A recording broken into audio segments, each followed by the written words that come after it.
Hey there, YouTube. Welcome to Turbo Mode. I got a lot of treasure.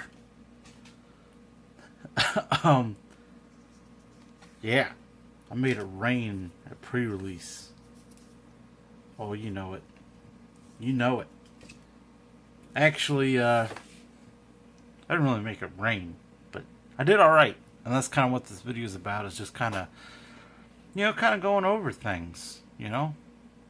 I just kind of thought this would be an interesting video rather than just unboxing one of these things. Let's actually talk about what it's for and how I used it.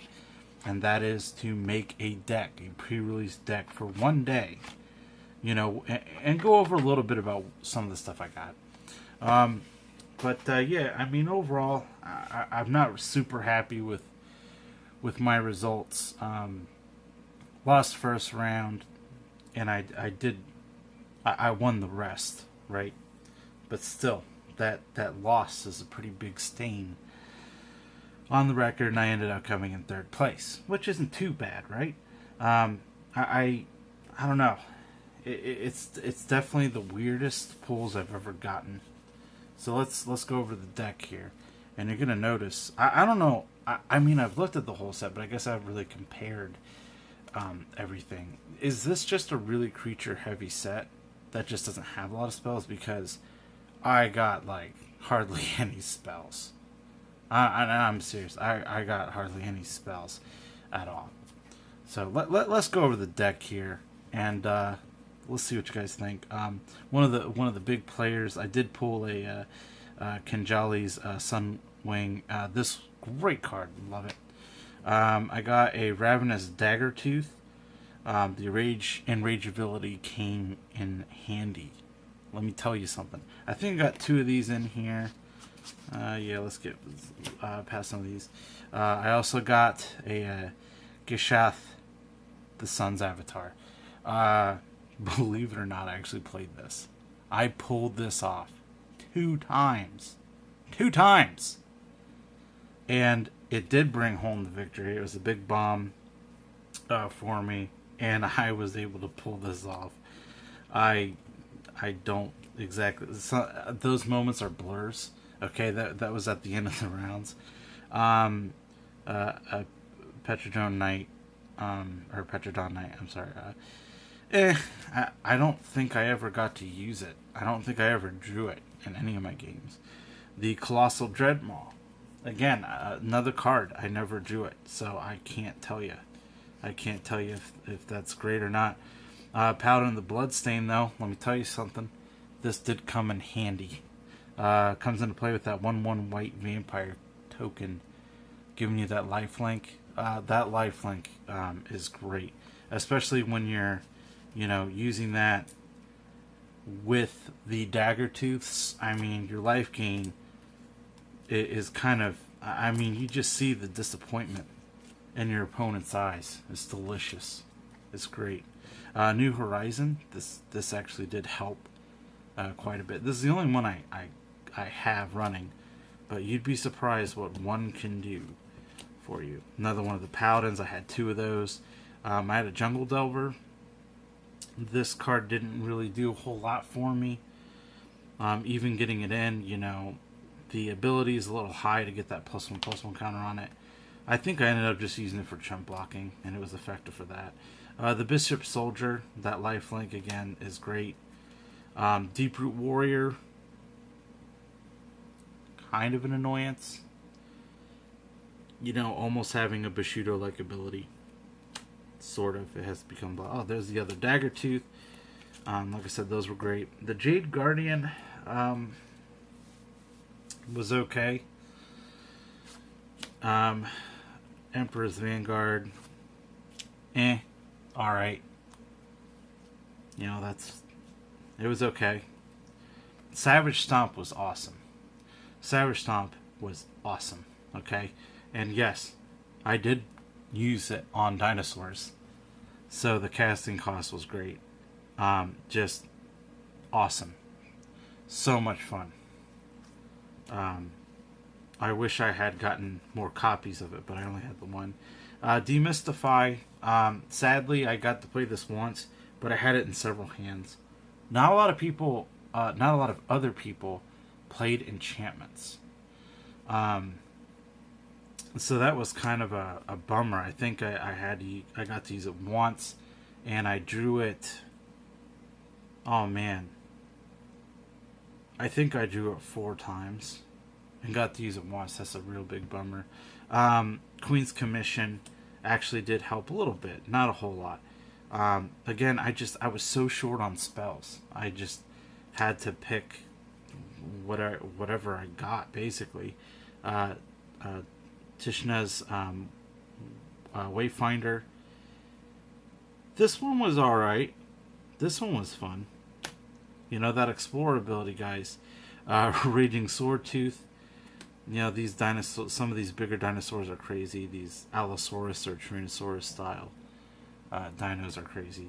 Got to play him a couple times. He did help out a bit. Vampire Zeal. This wasn't bad. Vine Shaper Mystic. Yeah, it's a card. And then, let's see, Commune with Dinosaurs. Really wish I had gotten more of this. Commune with Dinosaurs would have been fantastic. It did help. It helped. I think I got to play it a couple times. But I can't tell you the ratio of how many times I got a dinosaur or a land with it. But it was helpful. So that's pretty much the deck, guys. I mean, you know, my red, I only had like 4 mountains in here. The rest of the 18 were forests and plains. And I think those are split up evenly, of 7 apiece. Yeah, the red stuff I got was terrible. It was worthless. So it didn't really help out at all. I was basically just splashing red in to make sure I could get the big guy out, the Sun's Avatar. Man, oh man, wow! And I had no problem getting that mana. I had no problem getting the mana to put him out. But yeah, of the rares that I did have actually in the deck, obviously the Emperor's Vanguard for the pre-release, and then these two. And then of the rares that I didn't use, I did get a foil forest, which is kind of nice, huh? Spell Swindle, which is, it's kind of pricey, and I don't know. I don't like to play reactively, so blue isn't necessarily my favorite unless I'm playing, just to get card advantage. But I am on the lookout for sweet Merfolk cards, and I did get this, and I almost had the ability to make a decent Merfolk, because you'll see I have greens. I almost went green-blue, but again, the lack of spells and powerful abilities on some of the Merfolk that are out there, I just knew it wasn't going to be a very strong deck, and I was going to have a lot of trouble keeping up with my opponents. So I didn't go with that, and I have no regrets. I'm just glad I got the card. That's pretty cool. Boneyard Parlay, interesting card. These things where you have to make up piles and you have to choose. They can be fun to an extent. And then I got the Glacial Fortress, which is pretty cool. But again, blue wasn't a very strong, not strong pulls for me. So this ended up not being used at all. I kind of just had to make do with the best I got, which is what pre-release is. But sometimes your pulls, they just synergize with each other, and I didn't really have a whole lot with that. I had some life gain abilities that did help. When I did win, I won above having 20 health, and that was still after taking some decent hits. So it did do quite a bit for me. So there was that synergy, I guess. But other than that, I mean, not really a whole lot. The strategy is just cast creatures and swing.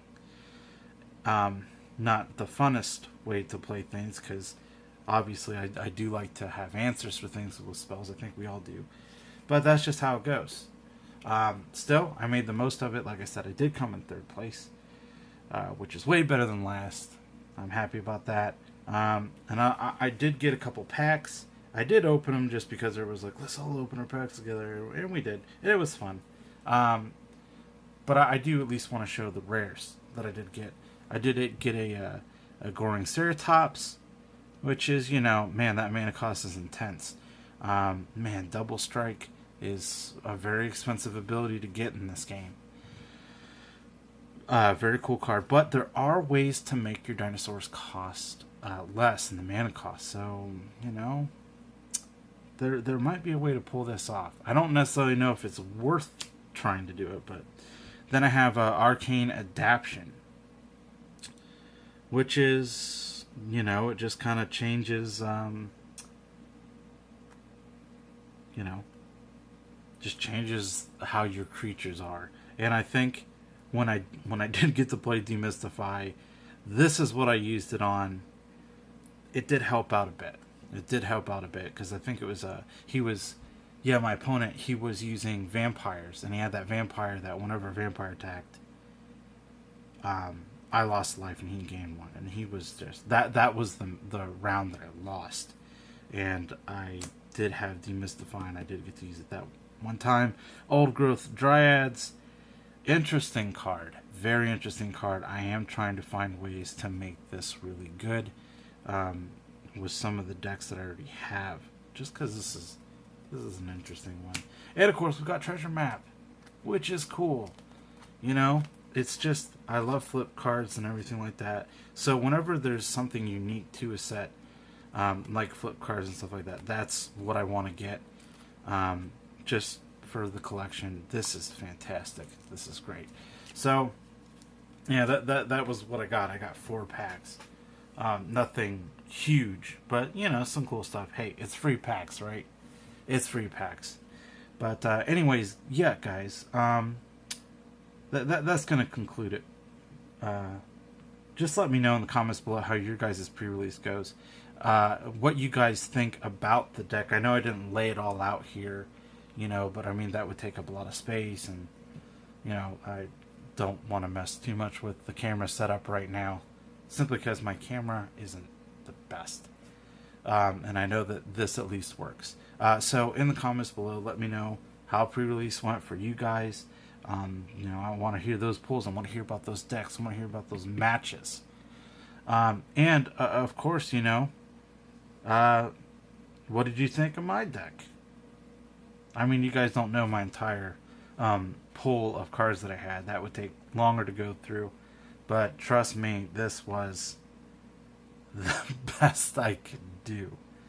And it worked to an extent. It's just on spell-heavy decks and things that were using the treasures a lot, I had no way to prevent my opponent from having card advantage on me. That was the weakness, and that's why I lost the first round. I mean, I got hammered pretty bad. It was, and they had the spells to just remove my stuff, and I pulled no removal, except for that stomp thing. That card, whatever it is. But anyways, guys, also this is a different type of video that we're doing. Let me know in the comments below if you would like to see this in future pre-release times, because more sets will come out, which means more pre-release, which I will attend. Let me know if you guys like this, if this is fun, just kind of going through and seeing other decks. I do like that, so I thought maybe you guys would like it too. Let me know in the comments below. And thanks for watching, guys. Until next time, we'll open up some packs.